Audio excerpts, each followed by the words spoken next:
really such an interesting place, don't you think?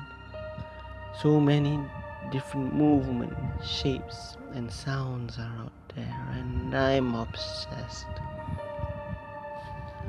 When I listen to a song, colors and shapes jump out at me, and I see them floating in the most wonderful patterns. It's almost like a movie. A performance is being shown right in front of my eyes that no one else can see, and I really wonder why. Why it's just me. But I'm past that now. I've seen movement in sounds and sounds in movement for the longest time now. In fact, I'm so used to it that I don't even remember a time where I don't associate them in my everyday life. Sure, it's exhausting, like an overload of brain, but it's like an additional sense that no one I know has. The sensation is uplifting and made me see stuff I would never otherwise notice. And I spent my life happy with the fact. so happy. Having no friends whom I can talk to on a regular basis didn't matter. Well, to me at least. Since I had the colors and lines dancing around, moving all around me, every waking moment. That is, until that one night.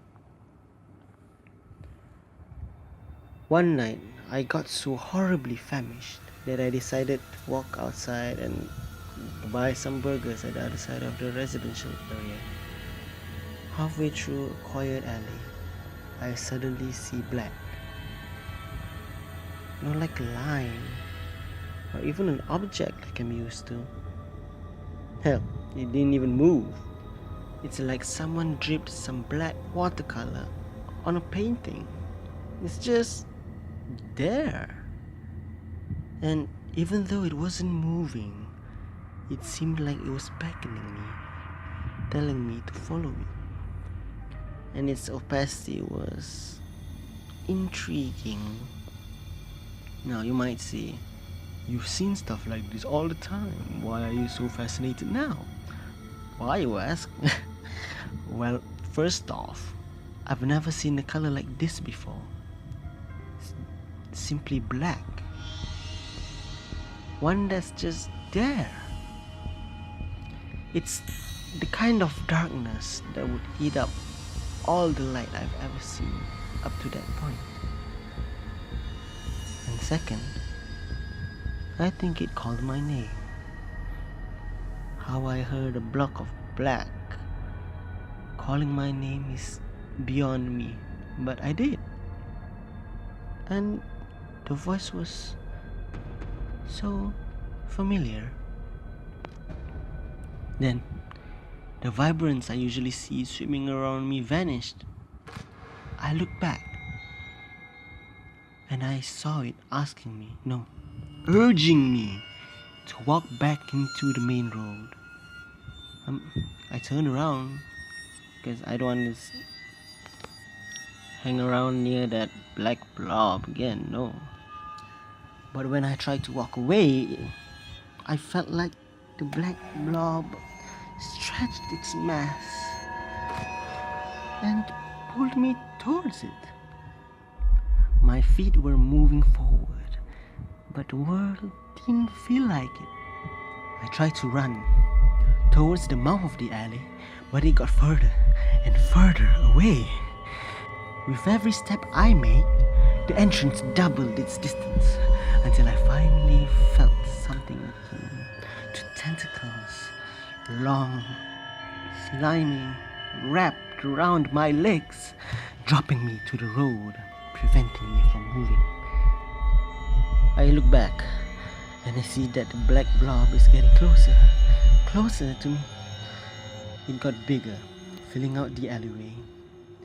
Then it began covering the ground, the buildings beside it, and the sky even. And it's inching ever closer and closer to my body, black is the only color I see now. I frantically search for a strand of color, maybe yellow or white, but they're all gone. And now the blackness is not only starting to cover me, but it's also pulling me into it. It was like an all-consuming void, and I could feel myself being eaten up. Each part of my body it covers, I lost the feeling of it. It started with my feet, then made its way up to my legs, then my waist, my torso, my chest, squeezing the breath out of me as I tried to reach out for help. When it reached my shoulders, I tried to keep my head up and breathe, but it's crushing my whole body. It reached my throat, and I started to pass out. My eyes were bulging, and I could barely feel the blood pouring out of my mouth.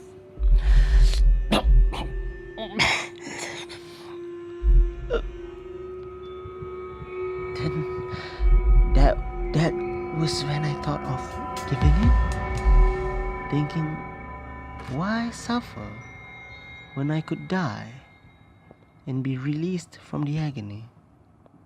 And I did. I relaxed and nothing hurt me anymore. No pain, no thoughts, no light, no colors, no feeling. As I lay there, feeling trapped in a void where nothing exists, I felt joy. Then again, I heard my name being called.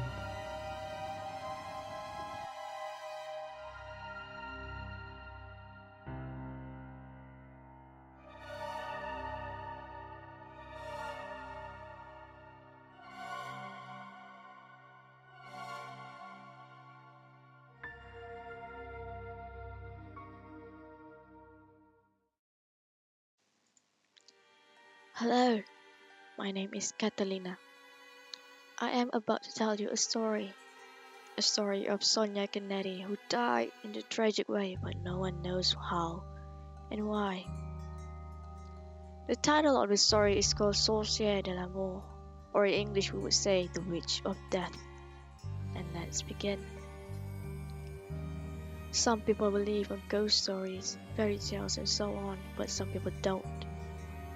One of those people are Sonia Canetti, a well-known fashion designer and a success lady. She was living a perfect life, have a nice and a decent house, rich enough to do and buy anything she wants. But even with a perfect life, she knew she was missing one thing in her life: love. Since French Fashion Week was going to be held in Paris, her dream place, and it was the most romantic place to be. She determined to find her lover, managed to get her spirit up. She continued sewing her newest design for the fashion show, with a smile attached to her lips. Suddenly, Lydia, Sonia's best friend, came to her and said, "Sonia, let's get lunch. I'm starving and miss listening to Hot Topic, especially the boys. Oh, I'm so in need to find me another boyfriend." Sonia heard her and stopped doing her work as she is also hungry. Once they arrived at Starbucks Coffee and chatted, Lydia started to ask Sonia a question. "Sonia, when are you gonna find love? It's been years we broke up. I worry about you," she said. Sonia replied, "Well, Fashion Week is coming and it's at Paris. I think I'm ready to find one there and learn me some French. Lydia replied again. Oh, Paris. I wish I could follow like always, but I can't miss my own opportunity too. Sonia felt sad on her words, as she doesn't like the fact of being alone. Sonia said again, I know, but you better pick up my video calls. I'm gonna miss you so bad, she cried. I will, sister. Just take a good care of yourself there. Don't do stupid stuff, Lydia advised. Sonia replied her while giving Lydia a comforting smile. I promise, Lydia. I promise. Paris was a beautiful place to be, and it's been Sonia's dream to be there as many times as she wants. She did, but lacks on finding who willing to be her significant other. She booked herself a sweet hotel and ready to give herself a tour. The first place she goes was a nearby cafe and had her breakfast there. Sonia looked around the cafe and saw many couples sitting and having their own nice time. She felt sad, but she didn't show it as she smiled to the fact she was still looking for her own love. After she was done, she started to get a taxi to go one of Paris' famous bridge, Pont Marigny. She knew about it as she searched internet for it, of where she needs to go besides Eiffel Tower. Once she arrived, she was thrilled to the beauty of the place. But then she met a handsome guy who was familiar from behind. It was Simon Leonard, another famous designer, like Sonia too. Excited, Sonia started to call his name, and before she managed to move forward, she bumped onto an old man who suddenly grabbed her arm. Things around her suddenly turned dark, and the old man started to say in the maniac echo voice, beware of Sorcière de l'Amour. She's coming for you. You are her next. Are you strong enough to fight her? Sonia asked, what are you? But the old man interrupts. She can grant you your wish, but with a price you hold so dear, he said again. But then, when Sonia blinked her eyes, the old man was gone, but replaced with Simon with his concerned face. Sonia blushed and started to get up, standing up, facing away from Simon. Her day becomes better as she spends it with Simon until the next day. The French Fashion Week starts. Before she started to walk for her runway ending, she heard a demonic laugh behind her.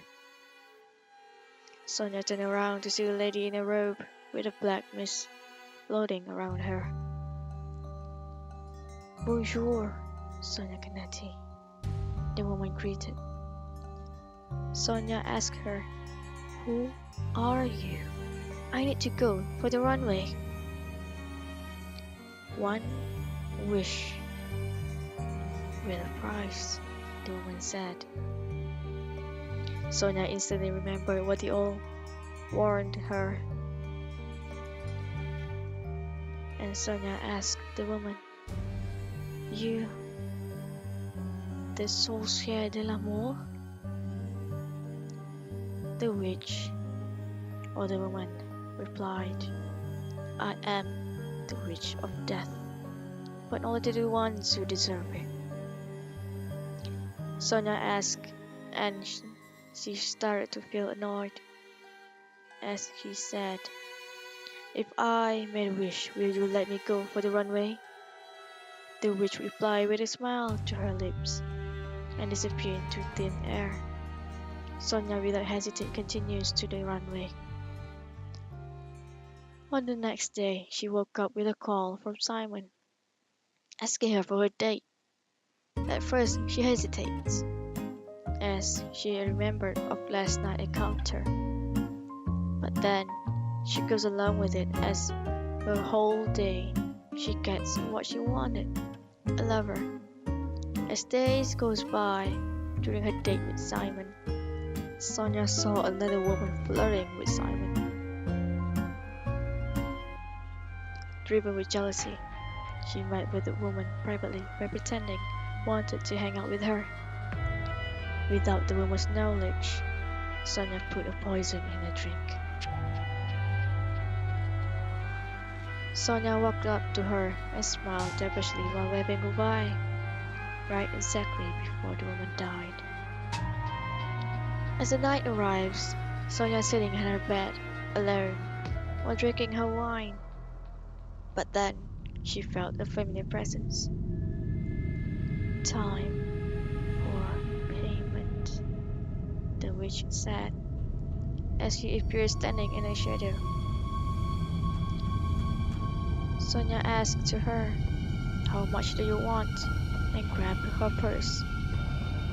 As Sonia started to hand the witch a pale bill, the witch smiled and raised a hand. Consumed with darkness, ungrateful, come back to me, my lovely shadow, the witch chanted. And suddenly Sonia couldn't breathe. Sonia choked and gasped for air, but nothing availed as she finally died. Before Sonia leaves her body, she saw the witch crouch to her and smiled. Her last word was, "Good night, Sonia Canetti." That was how Sonia Canetti died, finally consumed with the witch darkness that blinded her kindness. If yourself encountered with Sorcière de l'Amour, be careful of your wish, as it might be your last.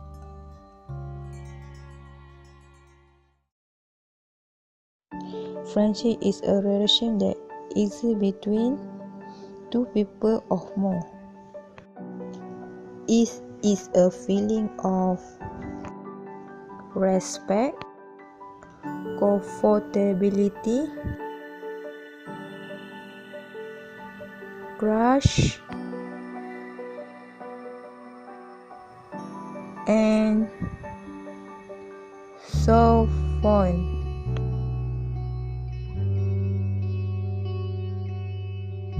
But what is the value of the friendship? How does one measure friendship? Can it be a chance with money, impatient jewelry, or gift? That is something for everyone to think about. As a teenager, I had lived part of my childhood in Muar. Having to move to Kuala Lumpur has taught me what true friendship means. I had the thought that I had to leave all my friends in Muar and be in Kuala Lumpur. With modern gadgets and applications available these days, we often chat on the social media, such as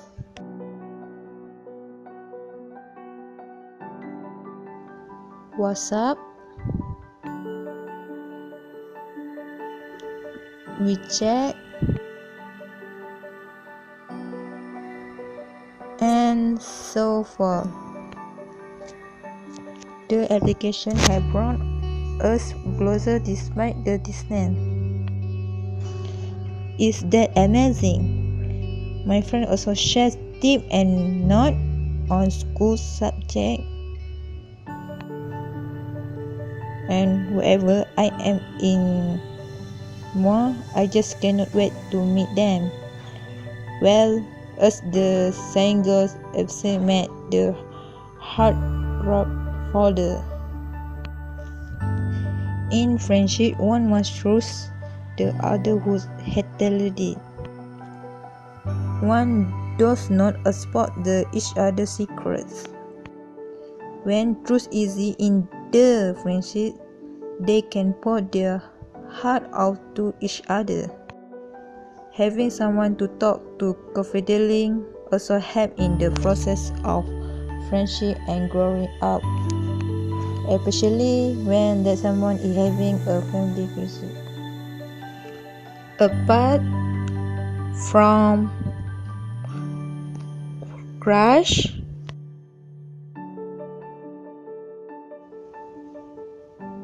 respect, and comfortability, having the same interest in fashion, music, game also strengthen friendship. It is also important to be supportive of one another, whether it's time of agony or sadness.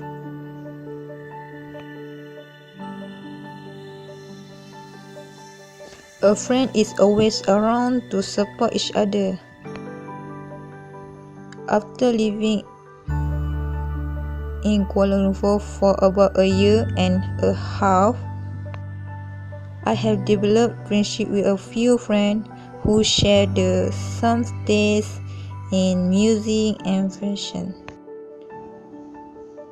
It is feel good to have few friends, but I have make life is more interesting. Overall, friendship is about being able to accept one another as they are. It is not about buying or giving a precious gift. It is not about being envious,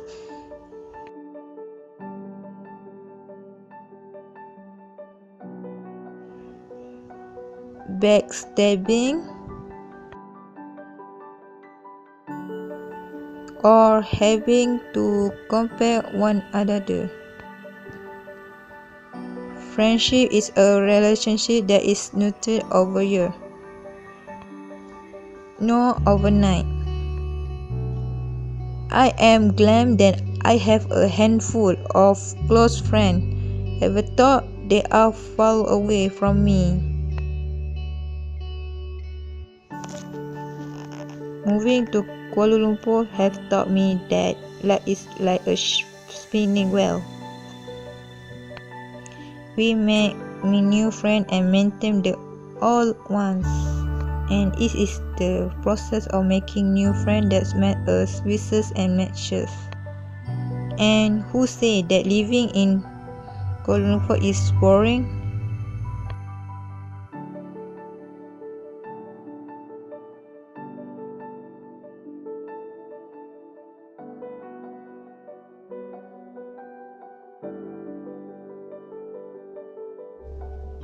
With my new circle of friends, I am happy to be living and study in Kuala Lumpur.